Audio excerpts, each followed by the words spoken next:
The government looks set to continue its disinvestment program using the auction route. Now this is fairly interesting in the sense that this would be the first time that this kind of route would be used in India. It's a separate trading window alongside the normal trading window during trading hours, whereby institutional investors can participate. All investors of all hues can participate. But for all practical purposes, the real flaw in the system is that the retail investors, for all practical purposes, out of the system, which to my mind is a trifle unfair given the fact that it is the taxes of the retail investor that help form these companies, especially the PSUs. Now, when one keeps that aside, when one looks at what happened in the recent FPOs and some of the FPOs in the last couple of years, the minute the government announced a price, the stock started taking a hammering. It would go down. Then there was the issue of offering a discount to retail investors. All in all, I think government paper was being sold at a discount, especially to the institutional investors and more so to the foreign institutional investor.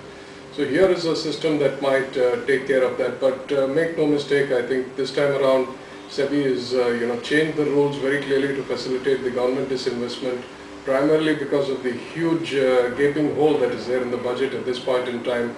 Having set a target of 40,000 crores, the government has got a sorry figure with only about 1,000 crores being raised during this fiscal.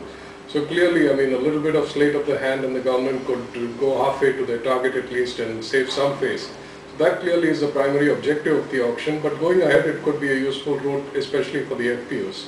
Now, one of the caveats here one would have to take care is that we are assuming here that foreign institutional investors and mutual funds would be very interested in participating in these issues, because if they don't, and it's really government financial institutions that participates, it would just amount to taking money out of one pocket and putting it into the other, and that's not exactly what the objective of disinvestment was. If one remembers, the initial objective of disinvestment was to spread the shares among as much of the public as possible. Here it's going to be narrowed down to the hands of a few institutional investors. It would be worse still if it is only government institutional investors, because all they would have done is moved from government holding to government financial institutional holding.